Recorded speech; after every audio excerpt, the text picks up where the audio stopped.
मोठ्या संख्येने जमलेले आपले जुन्नर तालुक्याचे सर्व बांधव सोयरे, मी प्रथमतः आभार मानतो सत्यजित तांबे यांनी पुरा नाशिक हायवेच्या सर्व कार्यकर्ते लोकप्रतिनिधींशी समन्वय साधला। मी आभार मानतो नारायणगावचे ग्रामपंचायत माजी सैनिक आणि त्या शाळेच्या थोड्या विद्यार्थ्यांनी, ग्रामस्थांना आणि तरुण कार्यकर्त्यांना की ज्यांनी या आंदोलनाची तयारी केली। मी आभार मानतो जुन्नर तालुक्याच्या नागरिकांचे की ज्यांनी आळेपाटा, चाळेपाडी, टोल नाका आणि नारायणगावला उत्स्फूर्तपणे मोठ्या संख्येने या आंदोलनामध्ये सहभाग घेतला। कोऑर्डिनेशनची मीटिंग झाली त्यावेळेस सगळ्यांच्या मिळून ठरलं की एखादा आंदोलन करताना आपण जेव्हा रस्ता रोको करतो तेव्हा लोकांना हा नाक त्रास होतो, पण आंदोलन असं करावं की ज्याच्यामध्ये लोकांना त्रास सुद्धा होणार नाही आणि सरकारला आपलं म्हणणं सुद्धा गेलं पाहिजे। म्हणून तशा पद्धतीचं नियोजन सगळ्या ठिकाणी ठरलं की जेणेकरून नागरिकांना ये जा करण्याचा पण वेगळा मार्ग काढला आणि म्हणून आपण बायपासला मुख्य हायवे न अडवता सगळ्यांच्या सहमतीने नारायणगावच्या स्टँडवर इथं जमलो। 9:30 वाजल्यापासून या आंदोलनाला सुरुवात झाली। आता 2.5 तास झालेले आहे। आंदोलनाला सुरुवात झाली तेव्हा थोडा पाऊस होता, आता ऊन पडलेलं आहे म्हणून मी अधिकचा वेळ घेणार। पण ही जी रेल्वे लाईन आहे, ही रेल्वे लाईन हे निश्चित प्रकारे आपल्या भविष्यातल्या पिढीला विकासाच्या मार्गाने चांगल्या पद्धतीने जलदगतीने हे विद्यार्थी चांगले घडले गेले पाहिजे।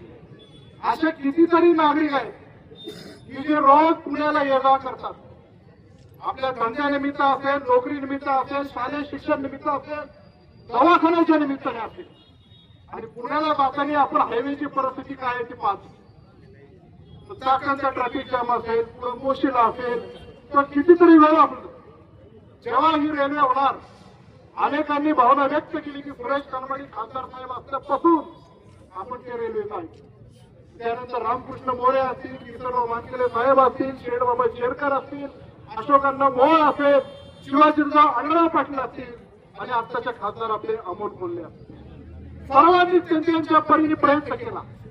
पण या पुणे नाशिकच्या सगळ्या गावांनी काय कोणाचं घोळ मारलं की काय की आमची प्रगती करायची नाही का काय, अशा प्रकारचं सरकार सरकार कोणाचं। इथं शिवसेनेचे तालुका प्रमुख बाबुराव पाटील, राष्ट्रवादीच्या तालुक्याचे अध्यक्ष विकासजी दरेकर आहेत, भारतीय जनता पार्टीचे अध्यक्ष संतोष नाळ आहेत, शिवसेना उभाटाचे अध्यक्ष माऊलीजी खंडाळे आहेत।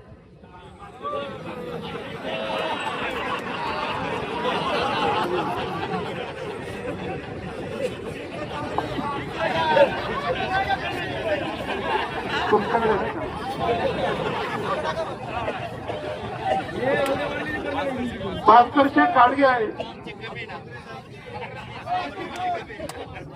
महाराष्ट्र नवनिर्माण सेनेचे मकरंजी पाटील आहेत, काँग्रेस पक्षाचे तालुका अध्यक्ष अंबरशेठ परदेशी आहेत, राष्ट्रवादी काँग्रेस पक्षाचे शरदचंद्रजी पवार साहेब पक्षाचे तुषारभाऊ थोरात हे आळेपाटाच्या तिकडे आंदोलनामध्ये आहे।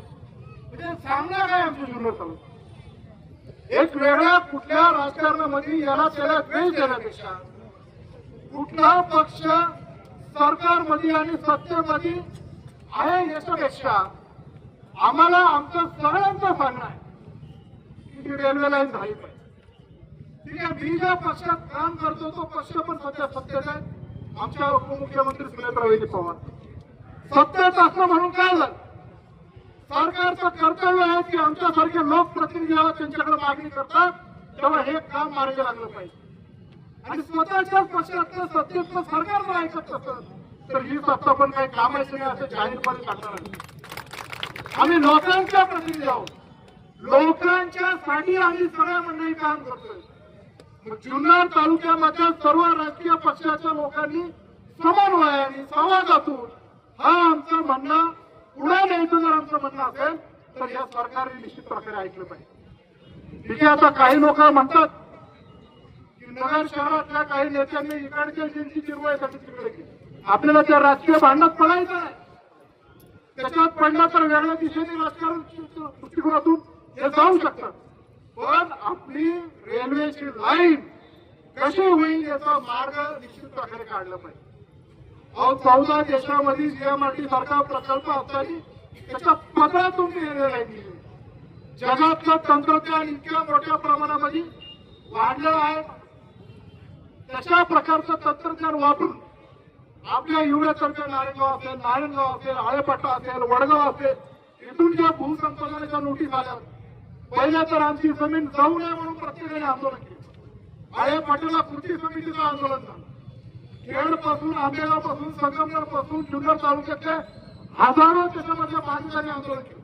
पण त्यांच्याही नंतर लक्षात आलं की रेल्वे गेल्याशिवाय पर्याय नाही, आपला त्याग होईल, पण आपल्या पुढच्या पिढीला सुकर करण्यासाठी हाच मार्ग योग्य आहे. आणि मग एवढं सुद्धा झाल्यानंतर, 7 वर्षावर शिक्षा पडल्यानंतर काही लोकांना त्याच्या मोबदला सुद्धा भेटला.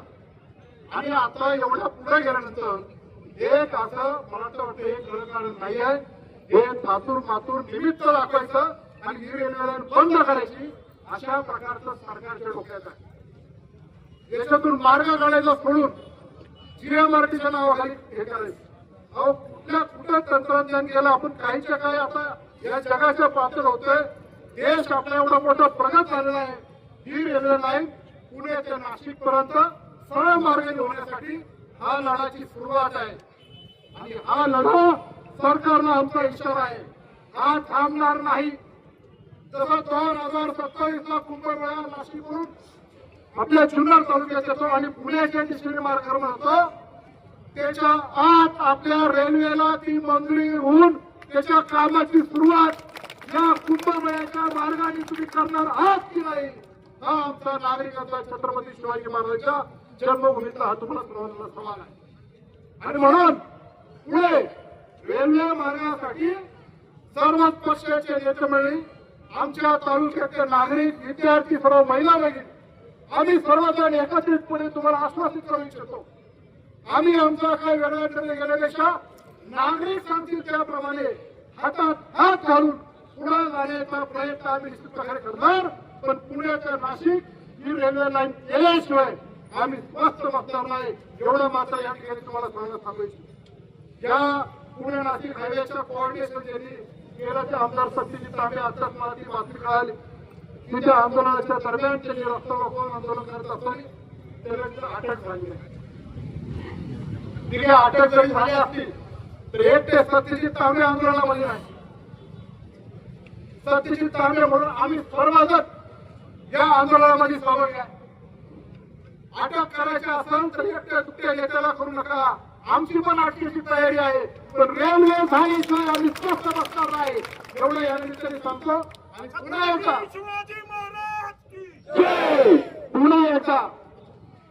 ज्या नारायणगाव ग्रामपंचायतीने सर्वांनी या आंदोलनाची तयारी केली, मी त्यांचं जुन्नर तालुक्यातल्या तमाम नागरिकांच्या वतीने मनपूर्वक आभार मानतो आणि माझे 2 शब्द संपवतो. जय हिंद, जय महाराष्ट्र, जय शिवराय. धन्यवाद.